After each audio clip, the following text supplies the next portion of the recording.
Yo guys, welcome to the video. This is Josh or Milky, and in today's video I'm going to talk about my cast on crit, Blazing Salvo, KB Nimis, screen wide GPU destroying build. And first of all, what I'd like to get out of the way is when I make a build, I just like to have an idea and run with it. I don't perfect it. I don't take it to the absolute limit. I'm not Palstron. I'm not Mathil. I'm not Rutu. I'm not one of these guys that can really sit in PO and figure this stuff out. I have tried to do that. I have amended the build, and it is now one that I'm comfortable sharing. And I'll talk about it with you guys for a bit. I'll show what I've done, why I've done it, and maybe what you could do differently. So we'll start off first with one of the big changes I've made since, that I've been playing. I decided to go Trickster in the end. Assassin was kind of cosmetic for the build. Obviously, it gave you elusive and some elusive effect. The power charges and the crit in general was just kind of overkill. I didn't need it to cap crit. So I decided to jump off of Assassin and onto Trickster because it's just more quality of life. You get a lot of damage from Polymath, as well as a lot of quality of life while mapping from recovering life, energy shield, mana on kill. One step ahead just feels beautiful to play with, of course. Escape Artist and Soul Drinker. And we'll talk about why what I did for Escape Artist now. I actually was playing with a Cloak of Flame before, and I elected to change to a Lightning Coil so that I'd get a bit more out of that Ascendancy. That's why I'm now a Lightning Coil. Also, you get an extra 10% physical damage taken as Elemental, so that's nice. Better than Cloak of Flame in that regard. You just have to fix the resistances, right? So now let's talk about how I solved some of the biggest problems with cast on crit, and those are obviously the cooldown recovery rate and the mana cost. And start with the cooldown recovery rate. We'll start with 34% that I'm granted by a level 6 awakened cast on crit, and then 3 levels from the mastery on the crit wheel down here. You get +3. So we have a level 9 awakened cast on crit, which equals 34% cooldown recovery rate, and we want to reach 52 to be in line with the server tick rate, and we'll have about 10 procs per second. So 34, we're 18 shy. Well, I also got 15 on my weapon, which is right here. You could do it also on your boots. You can actually get it on your boots, your belt. I have it on the weapon, and that left me 3 short. So I ended up having to go with an Abyss Jewel just to not overkill it with the belt and the boots. This isn't optimal. Ideally, you would get it on the gem and then get an 18% roll on an elevated pair of boots. I ended up having to do it this way. You could do it differently, but you want to reach that 52%. And the next point is the mana cost, because we're proccing so many times, and we have Spellslinger doing all these procs, we have Mark on here, we have all this, so we need to solve the mana cost. And the way I've done that, first of all, is with Anomalous Greater Multiple Projectiles, reducing that cost by 20%. We then have a Militant Faith, which reduces the cost even more based on the amount of devotion we have. We then also have the Life Mastery, which changes the skill cost life instead of 30% of mana cost. And then finally, a -7 to total mana cost ring. This should be 8, but for some reason I put the wrong quality on, so as always. You do need an accuracy roll on one piece of gear just to cap, as well as a max rank precision and the wheel right here. And then you're nice and capped. So that's the trigger rate, the cooldown, and the mana solved. What is next? Well, we'll go on to kind of the defensive layers on the build. We obviously have the physical damage. We're converting it to elemental damage. We've got 65% from chest and flask. And then eventually I would like to get 8% on my helmet. I've just been too lazy to do it right now. But you would be up to 73% fizz as elemental damage, which is nice. It's not perfect, but it's nice. We have capped spell suppression. We have a decent amount of life and energy shield, as well as a ton of instant leech. And we're hitting that often. It feels amazing. And then obviously we have the nice stuff from Soul Drinker, which is damage leech as yes, and like overleech with the yes. And then Polymath, obviously, for some on-kill stuff during maps. Now, in terms of ailment immunity, you can get ailment immune, but it requires you to get a shield node.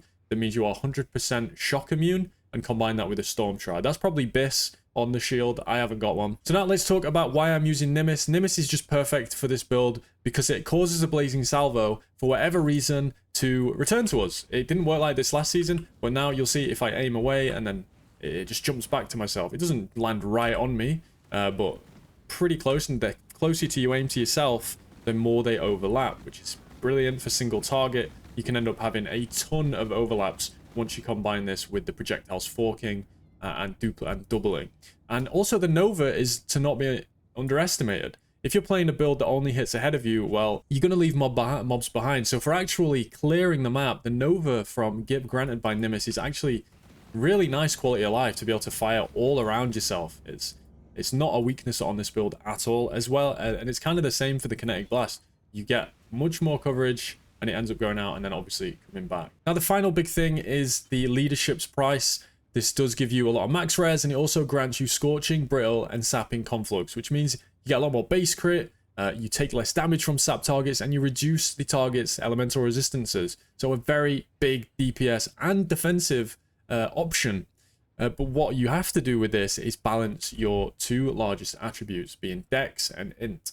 Now, Nimis grants Dex by default. It grants about 50 Dex, which means you have to counteract that. Given the part of the tree we're on, it's good because the Militant Faith converts some of this Dex, otherwise we're really going to have too much Dex. But the thing you're most likely to be starved on is Int. You could come up here and grab this in and path this way if need be. It'll just cost an extra point. You could also come in and take this plus 30 Thief's Craft right here. What I've done is I have the 53 on my boots. This could be difficult to get. Obviously, this was just lucky someone crafted it and I bought them. You could get it on a belt. You could get it on a ring.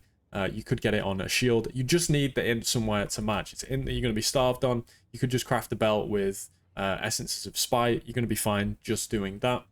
And then come in and maybe get Thief's Craft, as I mentioned. Now, before we get into all the items, let's talk about Blazing Salvo itself. It scales quite well with levels. It has low base damage, but it does scale reasonably well with, and it also gains additional projectiles at different levels, at different breakpoints of level. So level 21, you get your 7th projectile. Level 28, you get your 8th, which is a lot more damage. You can see all those overlaps coming back. It's going to be a lot more coverage and a lot more damage. So we want to get to 28, and the way that we do that, I will show when we go over the gear, but it's very important that you either get to 21 or 28.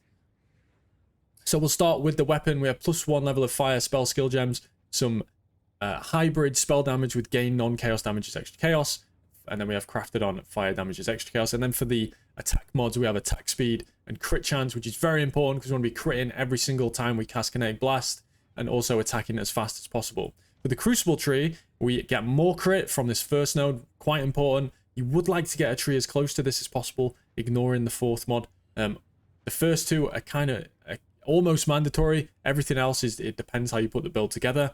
But the 10% crit and then the base crit, I have cooldown recovery rate and a bit of AoE. This would be nice if it was the other AoE mod where it's reduced AoE but more if you've killed, but beggars can't be choosers, right? Helmet, we have Fractured Suppress. Ultimately, you would want the life not to be crafted, and you would craft on 8% physical damage taken as fire damage. You do need the reservation on both the suffix and the implicit, and you can get the enchant Blazing Salvo fires an additional projectile.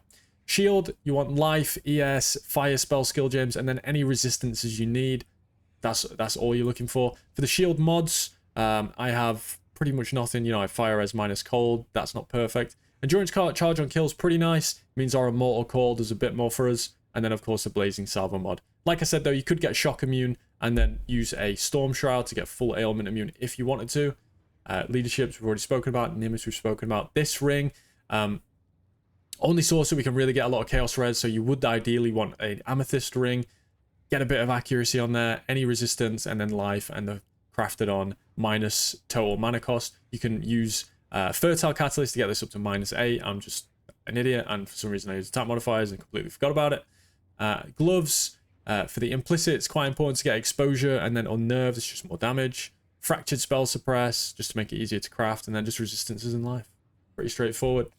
Belt, pretty straightforward belt. Life resistance, any attributes we need to cap off the build. And then boots is how we get in elusive, it's how we're getting onslaught, and I ended up getting a bit of chaos res and the remainder of the int that I needed. Flasks, we got a Jade Flask, Dying Sun, Taste of Hate. This would ideally be a Progenesis, but I just haven't bought one yet. I need to liquidate my stash, but I'm waiting until we've done all the farms to do that. And then a Quartz Flask. And then for the important jewels, Doriani's Lesson is really important. You want that elemental damage leached as life to take advantage of that instant leech and everything that we've got. You can get some res on the Prismatic Heart. Smoking Remains is also really nice, just increased damage. Streamline, projectile speed is really good on this build because it goes out and comes back faster. You can get more coverage and then the more damage when it gets back to you. Eye to Eye, just more damage. I don't know if Eye to Eye actually works for this build. I have a feeling that it doesn't, so you might want to go... So it would be better off being Streamlined Repeater. I just haven't updated mine. You can also use these to cap out, again, any attributes that you're missing. Watcher's Eye, I have a really bad Watcher's Eye. It's just Crit's Pen with Zealotry, okay? And then the final cluster jewel is just another 3 passive fire jewel with Prismatic Heart, Smoking Remains, and Widespread Destruction. All good. Really nice. And then you can get some crit here as well. If you're lacking on crit because you couldn't get as much crit on the wand, then you could just swap over to pressure points and quick getaways to get more crit chance. And as you'll notice from all this, we're not getting much multi, so that's what your rare jewels are going to be for.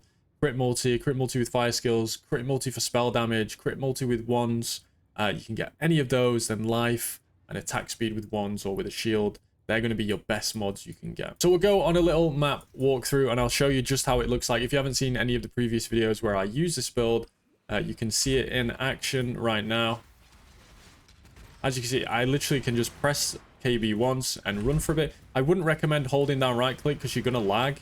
If you like tap right click as you move, then your blazing salvos are going to be more than enough to kill everything. And you can see you could go way faster than I'm going if you're just shield charging through. Quick cast the KB. Everything around you is going to die.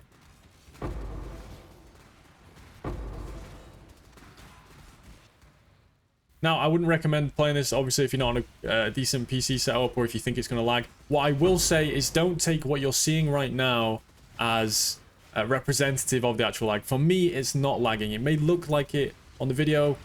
It's not as bad for me because obviously the video is encoding and it just looks a bit worse.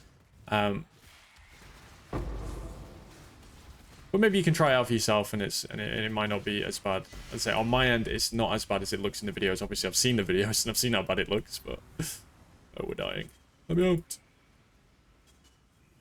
That's a quick map. You can imagine just how fast we go when you're, you know, in the zone. You've got your music on and you're absolutely blasting. So a really good build for blasting. And you could take this even more defensive, get yourself a Progenitus. You could even work the stun technology into this. I know that Captain Lance has made his own cast on Crit Blazing Salvo, and this is a lot more well-rounded than this, I'd say. But this is like the map blasting, speed clearing, sometimes you're going to die build. But anyway, that's the video. I'm not very good at builds, but I tried to put this together in a way that was easy to understand. I'm sorry if it wasn't and I rambled on, but hey, maybe I'll get better at it. Peace.